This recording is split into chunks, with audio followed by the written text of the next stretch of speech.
ঈশান কোণে কি করে এসব জিনিস থাকবে? এই তো গাছের তলায়। হ্যাঁ, ও এ তো ঝুড়ি রয়েছে, আর ঝুড়িতে হ্যাঁ হ্যাঁ রামপ্রসাদ, মহারাজ যা যা বলেছিলেন সেই জিনিসগুলোই রয়েছে তো। বিশ্বাসে মেলায় বস্তু, বুঝেছ রামপ্রসাদ? ওই মহারাজ যে সে লোক নয় গো। মানে? মানে মানে উনি উনি সিদ্ধ পুরুষ। হিমালয়ে সাধনা করে উনি উনি সিদ্ধি লাভ করেছেন। ভোলা বাবার সাথে রোজ কথা বলেন, তাই এত ক্ষমতা। এমনটা তো আগে কখনো দেখিনি। যাই হোক, ওনারা নিজেরা যখন নিজেদের খাবারের বন্দোবস্ত করেছেন তখন আর আমাদের তো ভেবে লাভ নেই। আপনি বরং রান্না চড়াবার ব্যবস্থা করুন।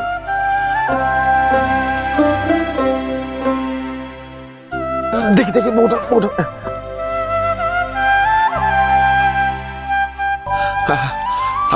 আমি আমি নিশ্চয়ই নিশ্চয়ই কোনো ভালো কাজ করেছিলাম, নইলে এইরকম সিদ্ধ মানুষের দর্শন পাওয়া যায়? হ্যাঁ, কিছু একটা পুণ্য করেছিলাম আমি নিশ্চয়ই। বাবা, বাবা গো, বাবা, বাবা, ধন্য ধন্য ধন্য ধন্য এই জীবন। আমাদের কি সৌভাগ্য যে আমরা আপনাদের দেখা পেয়েছি বাবা। বাবা আশীর্বাদ করুন, আশীর্বাদ করুন, আমাদের আশীর্বাদ করুন বাবা। আমার আশীর্বাদ সবসময় তোমাদের সঙ্গে থাকবে ভজহরি। তোমরা বড়ই সহজ সরল মানুষ। তোমাদের মতো সহজ সরল মানুষ আজকের দিনে বড়ই বিরল। বাবা মহেশ্বর আর মা কালীর আশীর্বাদ সবসময় তোমাদের উপর বর্ষিত হবে, এই আশীর্বাদ আমি করলাম। ধন্য ধন্য হলাম। বড়ই প্রীত হলাম বাবা রামপ্রসাদ। সর্বাণী মায়ের হাতের রান্নার কোনো তুলনা হয় না। কিন্তু এবার যে আমাদের বিদায় নিতে হবে বাবা। সে কি মহারাজ, এখনই আপনারা বিদায় নেবেন? হ্যাঁ, তবে যাওয়ার আগে তোমাকে একটা কথা বলে যেতে চাই। কি কথা মহারাজ? আসলে তোমার কপালে আমি পিতৃবিয়োগের যোগ দেখতে পাচ্ছি। হে, আপনি কি বলছেন মহারাজ? ধ্যান যোগে যে আমি তাই দেখেছি। তোমার বাবার শরীর বড় খারাপ যাচ্ছে। হ্যাঁ হ্যাঁ, সে কথা তো সত্যি মহারাজ। আমার বাবা বদ্যি, আমার দাদা বদ্যি, তবু আমার বাবার শরীর খারাপ যে সারছে না। সবই আমি জানি। আমার কাছে মহেশ্বর প্রদত্ত মহামৃত্যুঞ্জয় শিকড় আছে। এই শিকড়ের রস সর্বরোগ নিরাময় করে। আমি নিজে হাতে বেটে তোমার বাবাকে সে রস পান করাবো। সে তো খুব ভালো কথা মহারাজ। এই শিকড়ের রসে যদি বাবার রোগ নিরাময় হয়, তাহলে এর চাইতে ভালো কিছু আর হবে না। আসলে বর্তমানে সন্ন্যাসী বিদ্রোহ সংগঠিত হয়, আমাদের কেউ বিশ্বাস করে না। অনেকেই নাকি সন্ন্যাসীর বেশে লুটপাট চালাচ্ছে। হ্যাঁ, সে কথা আমিও শুনেছি বটে। হ্যাঁ, তাদের জন্যই আমরা যারা প্রকৃত সন্ন্যাসী তাদের অনেক অসুবিধা হয়ে গিয়েছে। তোমাদের বাড়ি গেলেও হয়তো আমাদের সন্দেহের চোখেই দেখবে। জানো বাবা, স্বয়ং মহেশ্বর আমাকে বলেছেন আমিও তোমার এক গুরু। সে কথা শোনা মাত্রই আমি বহু দূর থেকে তোমার কাছে ছুটে এসেছি। আমাকে গুরু মানতে কি তোমার কোনো আপত্তি আছে বাবা? আগে না মহারাজ, আমার গুরুদেব আমাকে বলেছিলেন যে একই জীবনে বহু গুরু লাভ করা সম্ভব। কেউ দীক্ষাগুরু, কেউ শিক্ষাগুরু, কেউ কর্মগুরু। সেই মতে আপনাকেও না হয় আমি আমার এক গুরু বলে মেনে নিলাম। বেশ, তাহলে গ্রামের সকলকে আমি তোমার গুরু আর এদের তোমার গুরু ভাই রূপে পরিচয় দিতে পারি? আগে হ্যাঁ, স্বাচ্ছন্দ্যে। আপনি বরং এক কাজ করবেন গুরুদেব, আমার বাড়িতে গিয়ে আমার বাবাকে বলবেন যে আমি আপনাদেরকে সেখানে পাঠিয়েছি। তাহলেই দেখবেন আর কোনো সমস্যা থাকবে না। এই রামপ্রসাদ তো খুব সহজেই আমাদের বিশ্বাস করে নিচ্ছে, আর ওই সেন বাড়িতে ঢোকার রাস্তাও করে দিচ্ছে। বেশ, তাহলে তাই হবে। এবার আমাদের বিদায় দাও রামপ্রসাদ। আসুন মহারাজ।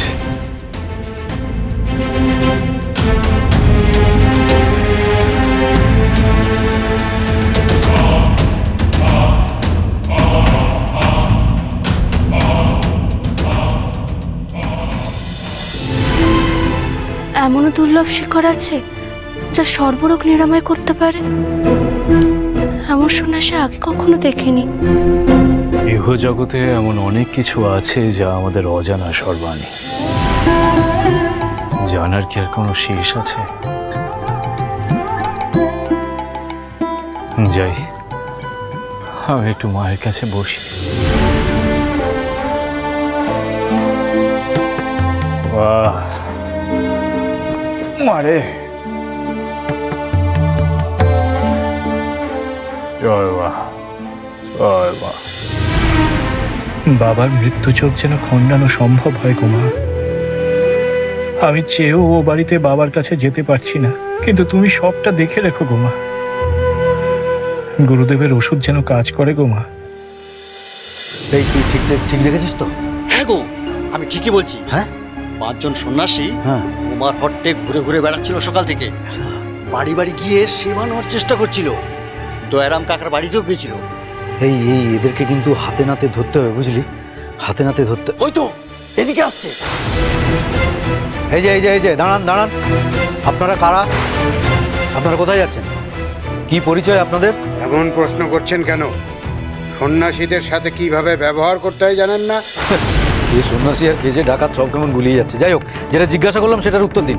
আমি রামপ্রসাদের গুরু নির্ভয়ানন্দ। হ্যাঁ, এরা আমার শিষ্য, মানে রামপ্রসাদের গুরু ভাই। রামপ্রসাদের গুরু?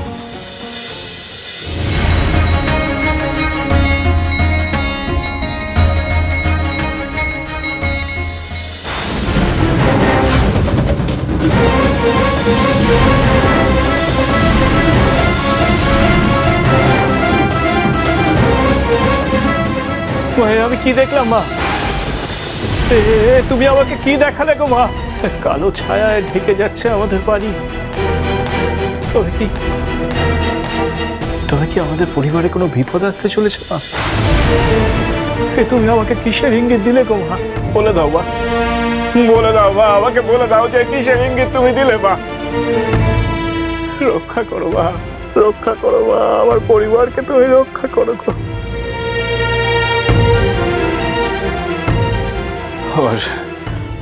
আমার মনটা বড় কু ডাকছে রে মা। আমার কেমন যেন অস্থির করছে রে মা মনটা। আচ্ছা মা, ওই মহারাজ যে বলে গেলেন যে বাবার নাকি খুব বিপদ, কিন্তু তার নিদানও তো দিয়ে গেলেন রে মা। তবে আমার মনে এমন অস্থির কেন করছে রে মা?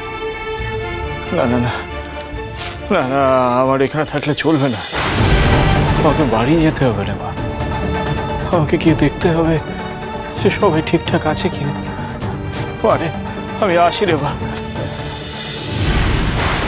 ইনি যদি রামপ্রসাদের গুরুদেব হন তাহলে তো কোনোভাবেই এদেরকে ছাড়া যাবে না।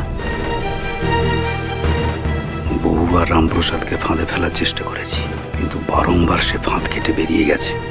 আজ যখন ওর গুরুকে পেয়েছি, সব হিসাব চুকিয়ে দেবো। আমাদের নিয়ে আপনাদের কৌতূহল নিরসন হলে এবার তাহলে আমরা যাই। কোথায় যাবেন?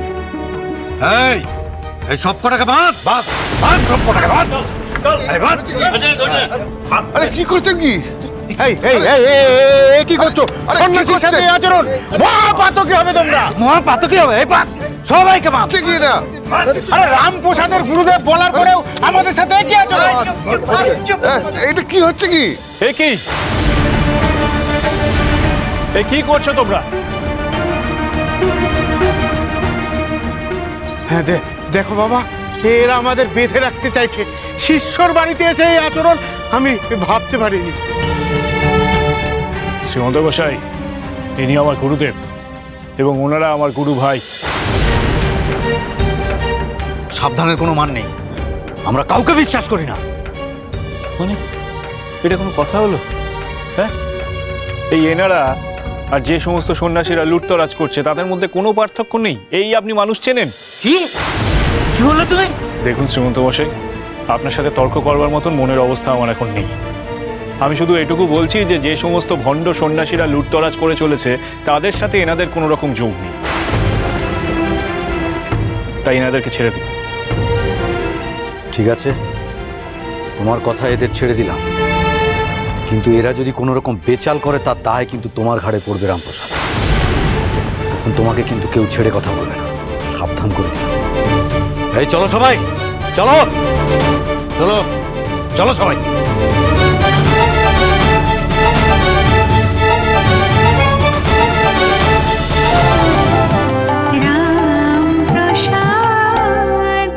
স্টার জলসার প্রিয় শো দেখার জন্য সাবস্ক্রাইব করুন আমাদের ইউটিউব চ্যানেলে এবং আপডেটেড থাকার জন্য প্রেস করুন বেল আইকন।